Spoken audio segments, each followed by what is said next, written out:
Ini waktunya kita mau bilang, aku mau berjalan bersama dengan Tuhan di tahun ini. Amin.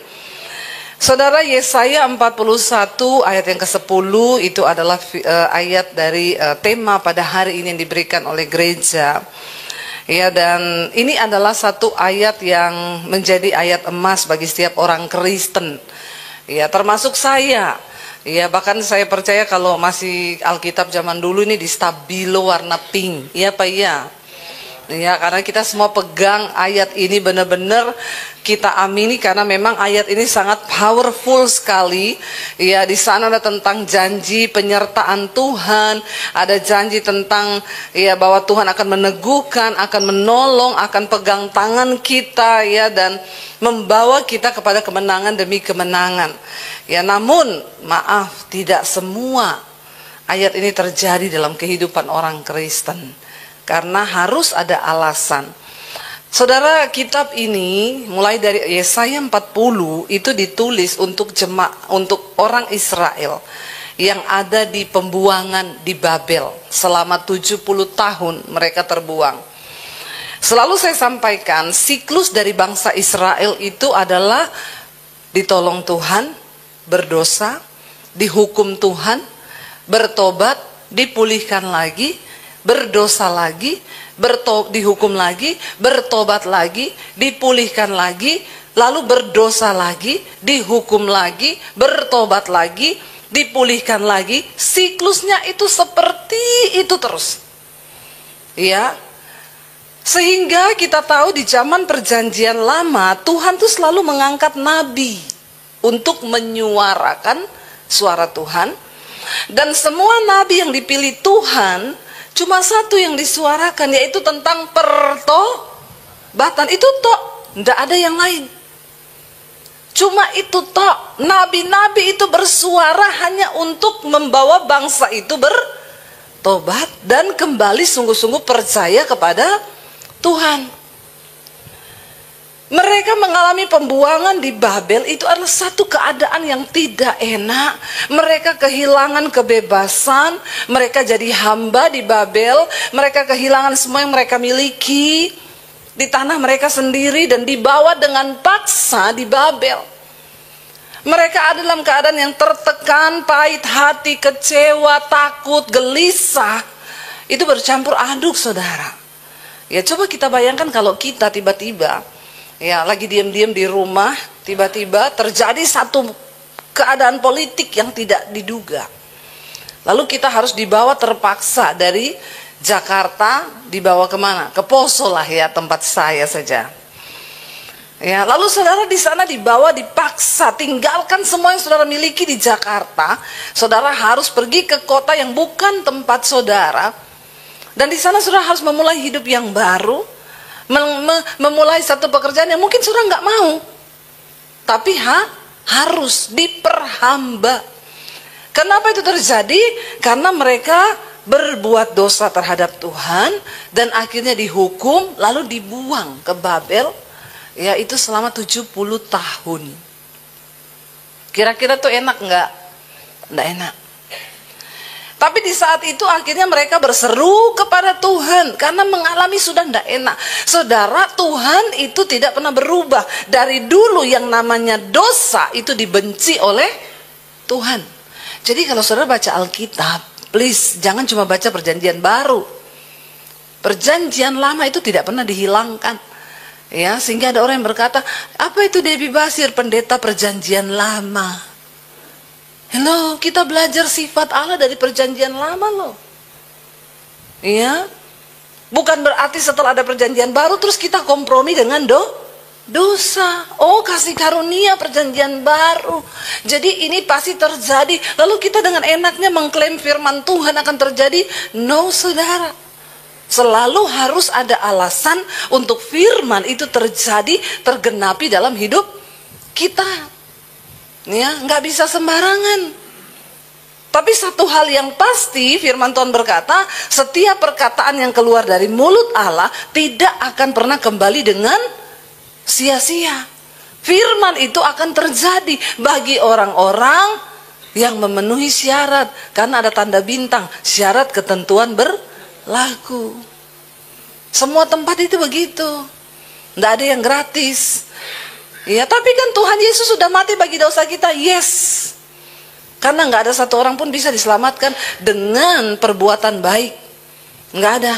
Kita sudah terkutuk, kita berdosa, dan tidak ada satu pun yang bisa selamat. Disitulah kasih karunia Allah dinyatakan. Tapi bukan berarti Yesus mati, lalu dosanya itu untuk terus kita berbuat dosa, lalu darahnya itu tercurah, kita cuci lagi seperti rinso begitu. Ya, nggak bisa bermain-main dengan kasih karunia, saudara. Ya, kutuk itu selalu mengikuti dosa. Ya, makanya banyak orang tidak mengalami janji Tuhan. Ya, bahkan mungkin kita berkata, iya Bu, saya ini bertahun-tahun loh mengalami datangnya keadaan yang baik, tapi buktinya saya nggak pernah mengalami kebaikan. Hidup saya begini terus, hidup saya begini terus, dan saya nggak pernah melihat tuh janji Tuhan tergenapi di hidup saya. Ayo saudara, kita mulai bertobat hari-hari ini. Tanya Tuhan apa yang harus kita lakukan. Ketika bangsa Israel sedang ada dalam pembuangan, Tuhan menyatakan ini kepada mereka. Ya, bahwa jangan takut, Tuhan akan menyertai. Tapi kita lihat dulu saudara, dari Yesaya 40, ya, kalau saudara baca di Alkitab saudara yang ada judul perikopnya, ditulis di sana bagian kedua, dalam kurung pasal 40 sampai 66, keselamatan untuk bangsa di dalam pembuangan. Waktu mereka berseru, lalu Tuhan itu suruh Yesaya menyampaikan firman-Nya tentang pertobatan kepada bangsa itu. Ya, dikatakan di sana Tuhan bilang lewat Yesaya, kasih tahu sama umatku. Coba kita baca Yesaya 40 ayat 1, 2 dan 3 saudara. Firman Tuhan berkata di sana apa? Hiburkanlah umatku, demikian firman Allahmu. Tenangkanlah hati Yerusalem dan serukanlah kepadanya bahwa perhambaannya sudah berakhir, bahwa kesalahannya telah diampuni. Kenapa kesalahannya telah diampuni? Sebab apa? Ia telah menerima hukuman dari tangan Tuhan berapa kali? 2 kali lipat karena segala dosanya. Mengapa diampuni? Sudah dibayar. Murka Tuhan, penghukuman sudah dibayar, mereka sudah menjalani bahkan penghukuman 2 kali lipat, saudara. Lihat, pelajari sifat Allah. Tuhan benci dosa, tapi Dia mengasihi bangsa Israel yang berdosa. Tapi selalu dosa membawa murka Tuhan. Ya memang diampuni dosanya, tapi harganya harus tetap dibayar. Mereka mengalami penghukuman dari tangan Tuhan, dikatakan berapa kali lipat? 2 kali lipat. Saya mau bilang, Tuhan saya nggak mau tahun 2025, saya cuma sibuk bayar penghukuman terus. Bertobat, mulai dipulihkan, berdosa lagi, remuk lagi, bangkrut lagi, ya miskin lagi, tersiksa lagi, akhirnya sial lagi. Ini upah dosa saudara. Ya, hari gini kita nggak langsung mati karena berbuat dosa, enggak. Tapi upahnya itu ada loh, ada. Kalau kau selingkuh, kau kepahitan, kau sakit hati, kau kecewa, kau tidak beresin, ada upah dosa.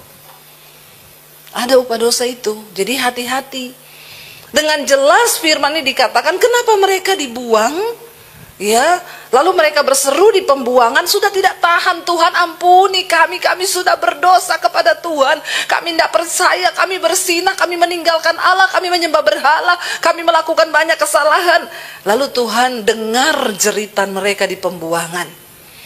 Lalu disuruh Yesaya pergi bernubuat, sampaikan firman Tuhan, hiburkanlah umatku. Masih tetap dianggap umat.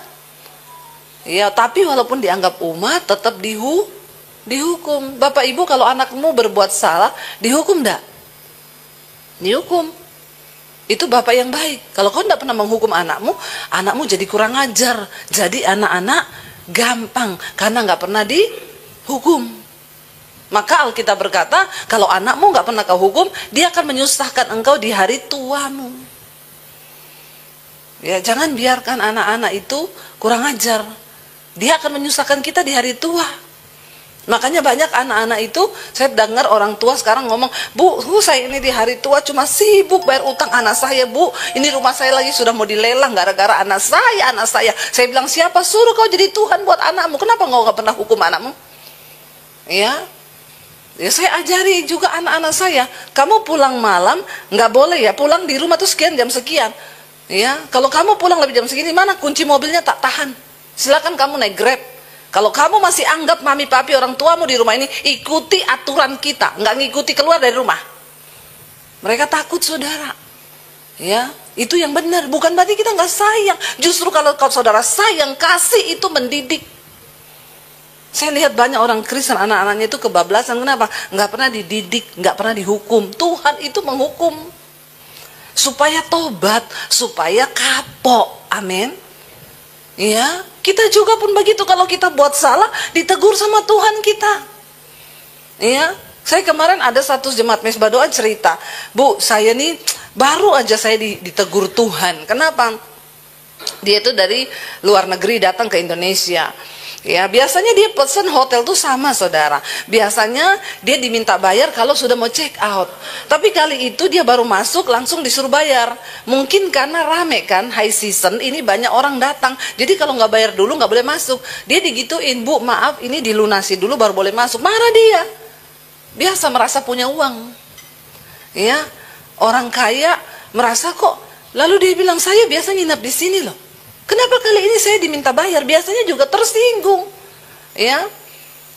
Tapi dibilang nggak bisa, Bu. Memang ini ya saya bilang sama dia, mungkin karena high season hotel tuh aturannya berubah-berubah, karena mungkin ya daripada kita sudah mau terima ini ternyata nggak dibayar, nggak jadi nginep, jadi ya sebelum nginep suruh lunasi dulu. Dia nggak terima, saudara, panas hati, merasa ya kok aku nggak dipercaya ya, kayak aku nih nggak mau bayar gitu loh. Biasanya nggak begitu. Dia marah, dia tanya sama manajernya, kenapa begini kalian punya hotel? Baru marah-marah pergi ke ATM, kartunya ketelan. Akhirnya nggak bisa bayar justru, ya, karena harus pakai bayar uang Indonesia. Ya, kartu ATM BCA-nya ketelan. Dia bilang bingung mau pinjam uang kemana. Ya makanya itu sudah dia bilang, aduh saya ditegur Tuhan, Bu, saya ini udah sombong. Nah saya bilang, bersyukur loh kalau kamu merasa itu teguran Tuhan. Ya, tapi bertobat akhirnya. Tapi kalau orang yang nggak sadar, dia anggap cuma Allah. Ya, apa itu? Nah ini kita harus menyadari itu. Ya kalau saya bilang iya, ya bisa jadi memang teguran Tuhan. Karena kamu udah mulai merasa, saya ini kan punya uang begini-begini. Ditegur Tuhan, ya kesombongan. Itu tidak berkenan di hadapan Tuhan. Saya bilang, ibu puji Tuhan, ibu langsung menyadari itu. Jadi ya Tuhan turut bekerja, minta ampun sama Tuhan. Ya saudara, bangsa Israel dihukum sampai 2 kali lipat. Kenapa bisa 2 kali lipat? Karena nggak bertobat. Ya, jangan sampai hidup kita nih di 2025 muter-muter terus kayak bangsa Israel 40 tahun. Sebenarnya perjalanannya mudah mencapai janji Tuhan. Cuma beberapa hari jadi 40 tahun akibat keras kepala. Ya, bahkan bayar harga penghukuman, mati di padang gurun, sehingga yang tebus masuk ke perjanjian, angkatan berikutnya, angkatan pertama mati semua karena keras kepala, saudara. Lalu baru kita bacalah ayat Yesaya 41 ayat 10.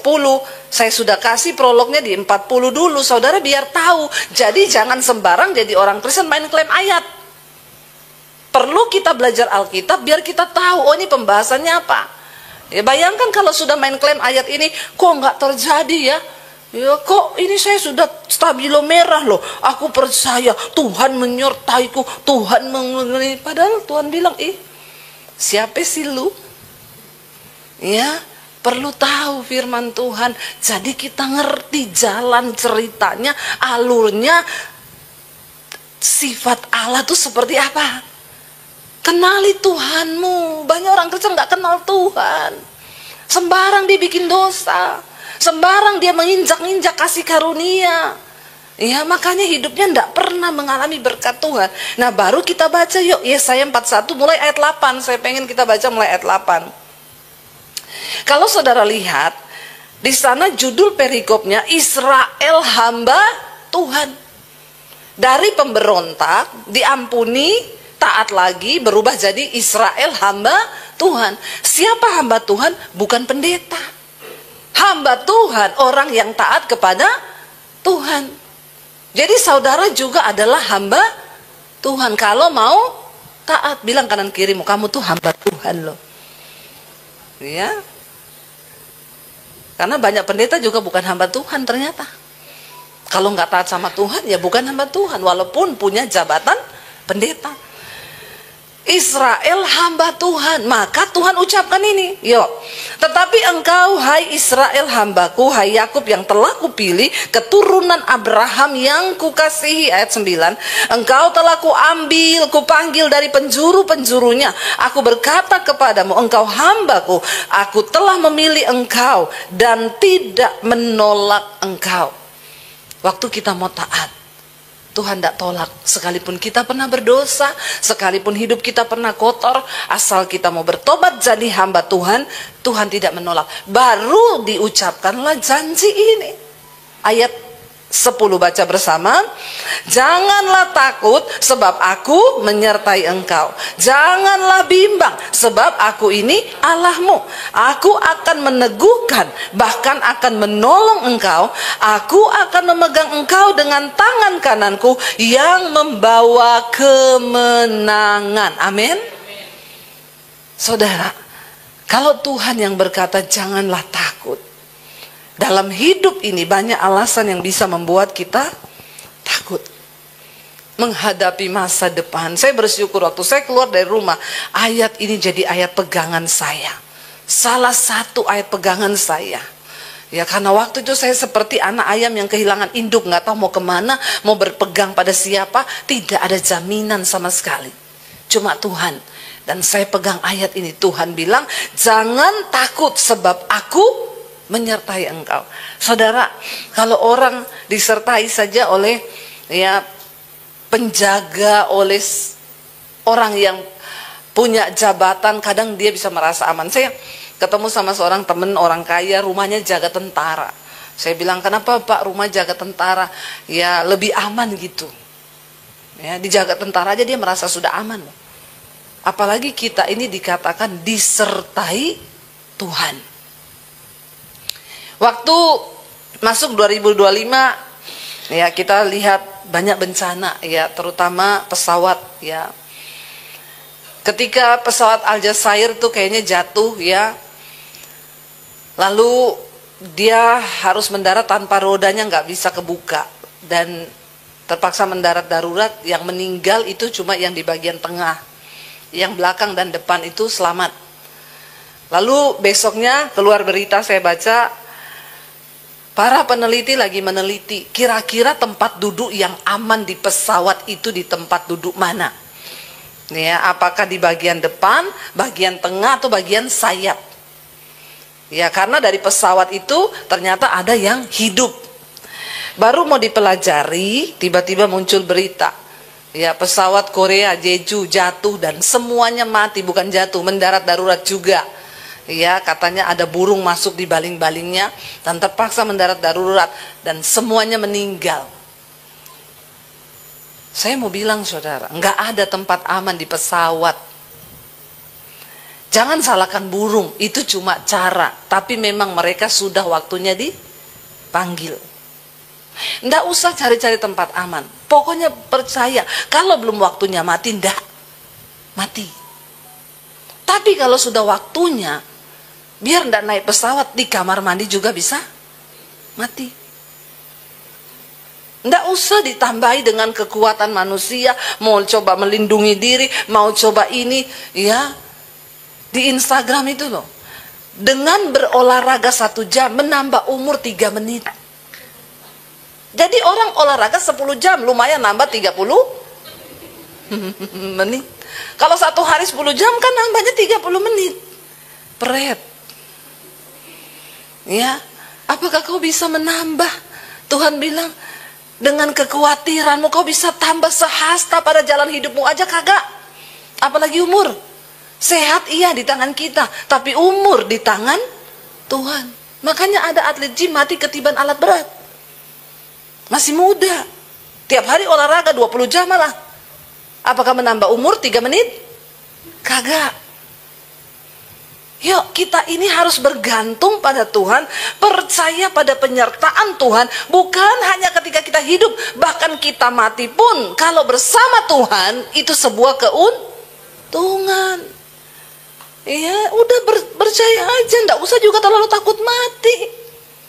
Kalau sudah waktunya, ya makanya selama kita hidup, berusahalah melakukan kehendak Tuhan. Hari ini dapat berita duka cita, pengacara Alvin Lee meninggal dunia. Iya, memang beliau sudah sakit, gagal ginjal. Ya, sudah waktunya. Ya, sehebat apapun orang tidak bisa memperpanjang umurnya. Sekaya apapun kita tidak bisa. Mari kita lebih baik belajar percaya kepada penyertaan Tuhan. Ya, janganlah takut, kata Tuhan, sebab aku menyertai engkau. Janganlah bimbang, sebab aku ini Allahmu. Ya, ini adalah satu pernyataan yang sangat powerful. Tuhan bilang, aku ini Allahmu loh.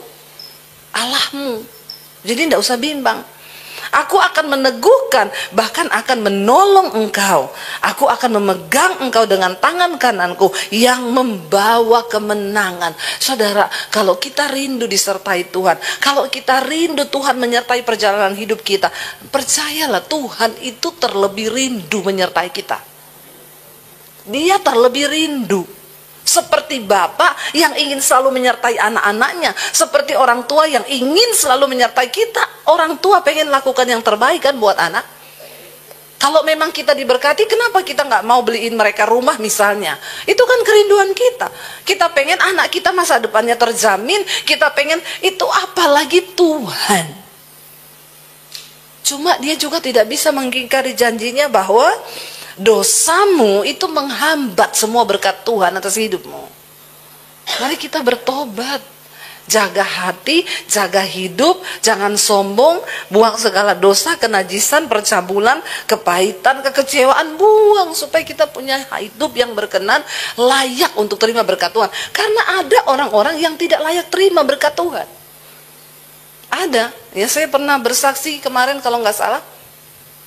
Saya bilang sama orang di rumah saya, setiap tukang Gojek, Grab yang datang ke rumah ini kasih sembako. Ada banyak paket sembako di rumah saya. Satu kali ada Gojek datang. Orang saya bawa 2 paket, satu yang untuk diantar untuk Gojek ini memang barang yang dipesan untuk diantar ke orang. Yang satu tuh paket sembako buat tukang ojeknya. Baru orang saya keluar, tukang ojeknya udah marah. Nggak salah nih Pak, kok 2 kantong besar ya? Saya nggak mau loh, ini kan di pesanan ini cuma 1. Perhatikan saudara, ada memang orang yang tidak layak diberkati. Ada, karena dia bekerja hanya semata-mata untuk cari uang. Tidak ada nilai ibadahnya sama sekali. Kan sebenarnya bisa ngomong baik-baik. Misalnya dia juga nggak mau bawa itu kan, tanya baik-baik kan. Ini 2 ya, maaf ya bisa kasih tambahan nggak? Karena kan dipesannya cuma 1 orderannya. Belum tahu sudah seujon.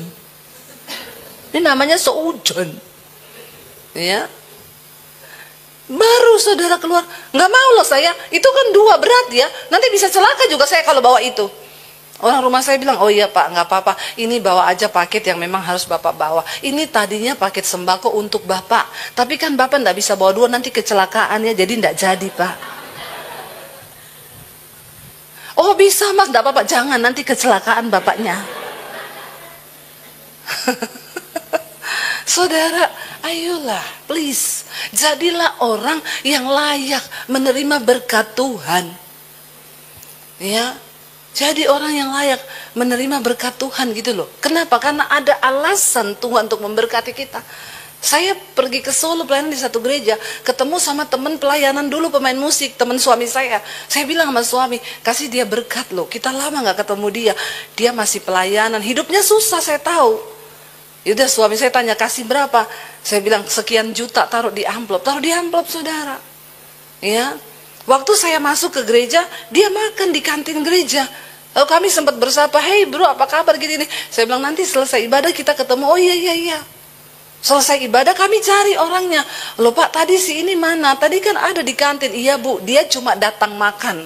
Karena hari ini dia nggak pelayanan, dia nggak ikut ibadah. Orangnya suka begitu. Dia cuma ikut ibadah kalau pelayanan. Tapi kalau nggak, dia datang makan loh di gereja, saudara. Yombok naik ibadah gitu. Enggak. Apalagi udah nggak ketemu saya, kita lama kan, pengen denger lah, pengen sharing lah, pengen apa kayak gitu ya. Saudara lihat. Kok iya pas suami saya bilang kasih sekarang nggak, saya bilang jangan, nanti aja abis ibadah biar kita bisa ngobrol lama, siapa tahu bisa ngajak dia makan, kita sharing dengar kesaksian atau apa. Cari nggak ada. Orang gereja bilang dia nggak ada Bu, kalau nggak main musik nggak ikut ibadah. Saya bilang oh makanya Tuhan nggak izinkan berkat kita datang ke tangannya. Lihat saudara, dari situ saya belajar. Roh Kudus tuh ngomong, ada orang-orang memang yang tidak layak untuk diberkati. Karena ya sikap hidupnya begitu. Jadi tidak jadi jaminan kita melayani di gereja loh. Bukan jaminan. Kalau hidup kita tidak memenuhi standar Tuhan, maka ya itu nggak ada jaminan. Ayo bertobat, ya. Saya tutup dengan kesaksian saudara, puji Tuhan. Awal tahun tanggal 1 saya masuk rumah baru. Ya tidak usah tepuk tangan. Nggak perlu tepuk tangan saudara. Saya bilang sama suami saya beberapa bulan yang lalu, karena rumah saya itu kecil, ya rumah saya itu 150 meter dan di sebelah juga ada studio 150 meter dibagi 2. Jadi sebelah saya buat tinggal dan di situ udah buat studio, di rumah saya jadi tempat penyimpanan sembako. Saudara percaya saya kalau masuk rumah itu kadang nggak bisa jalan, harus begini. Karena di sini udah sembako semua saudara. Lalu saya bilang sama suami saya gini, saya bolehlah ya kita berdoa sama Tuhan, beli rumah lagi yang agak besar untuk family, jangan dicampur begini. Kayak begini tinggal juga pulang pelayanan capek lihat rumah penuh sembako, aduh ya gimana. Ya udah. Akhirnya suami saya bilang berdoa. Saya pergi ke sekolah misi. Di sana orang nawari saya, Bu, katanya ibu mau beli tanah sebelah. Ya, saya pikir saya mau belilah tanah sebelah itu supaya anak sekolah misi bisa berkebun lebih luas dan beternak. Itu benak saya. Lalu yang kasih kita tanah di sekolah misi itu nanya sama saya, Bu, ibu mau beli tanah sebelah? Saya dengar, iya Pak, supaya anak-anak lebih enak berkebunnya dan mungkin akan ada ternak saya taruh di situ biar mereka belajar. Bu, saya aja yang beli, jangan ibu. Loh kenapa? Saya kayaknya dapat visi dari Tuhan, kata bapak itu, untuk bikin di situ panti. Jadi nanti kalau ada orang tua jompo yang nggak punya keluarga, ditaruh situ. Bahkan kalau ada pendeta-pendeta yang sudah tua, nggak ada yang rawat, kita bisa taruh mereka di panti. Kan sebelahan sama sekolah misinya ibu. Saya bilang, Pak, mending bapak beli yang belakang. Itu sudah saya tawar. Lagi nego sekarang. Lalu dia bilang begini, ibu berdoa tanya Tuhan lagi, itu ibu yang beli atau saya yang beli dalam hati saya? Ya saya lah yang beli. Orang saya yang nawar dalam hati saya. 2 pergumulan saya, beli rumah sama mau beli tanah itu. Tiba-tiba Pak Rudi Tanu, kakaknya Hari Tanu, WA saya, Bu, ini Pak Amos Jayaratnam lagi ada di Indonesia. Dulu kan dia menubuatkan ibu dengan suami waktu sudah mau pulang dari Jakarta 13 tahun lalu, kita udah mau balik ke Solo, Pak Amos bernubuat, jangan pulang ke manapun, jangan tinggalkan kota ini, sebab ada perkara besar yang Tuhan mau kerjakan untuk kalian di kota ini. Kami nangis dan 13 tahun kemudian perkara itu terjadi benar-benar hari ini. Jadi Pak Rudi bilang gini, saya mau ngajak dia makan. Ibu kepengen nggak pengen ketemu kah? Bersaksilah Bu, dia sudah bernubuat, sudah terjadi. Boleh Pak, oke atur aja. Kita ketemu. Saya bersaksi sama Pak Amos, Pak, nubuatan itu terjadi loh Pak. Kita sekarang gini-gini melihat bagaimana Tuhan bekerja gini, bahkan sudah ada sekolah misi gini. Wow, dia bilang. Selesai saudara, udah mau pulang. Kita berdiri, Pak Amos bilang, sebentar saya mau berdoa buat kalian. Saya nggak minta didoakan. Saya mau berdoa buat kalian. Boleh ya? Boleh banget Pak, terima kasih. Tiba-tiba waktu dia berdoa, dia bilang begini, Ibu, saya melihat Ibu lagi menggumulkan sebidang tanah. Kami tidak cerita apapun saudara. Ibu lagi menggumuli sebidang tanah, tapi Tuhan bilang, bukan Ibu yang beli tanah itu. Karena saya melihat di situ akan ada panti. Wow, saya merinding saudara. Dalam hati saya, tapi itu Tuhan, bukan Pak Amosnya, itu Tuhan yang bekerja menyertai kita yang sungguh-sungguh mau melibatkan Tuhan. Tiba-tiba setelah dia berdoa begitu, dia bilang lagi, Ibu, dalam waktu-waktu dekat ini Tuhan akan kasih ibu rumah yang itu benar-benar untuk family. Bukan untuk kantor, bukan untuk pelayanan, tapi buat family. Saya langsung, dalam sekali doa 2 pergumulan dijawab. Waktu engkau ingin Tuhan menyertai, Dia terlebih ingin menyertaimu, saudara. Nubuatan itu nggak bisa saudara cari-cari. Kami tidak minta didoakan, tapi Dia yang tergerak berdoa dan menjawab langsung pergumulan kami. Akhirnya setelah itu kami cari-cari rumah.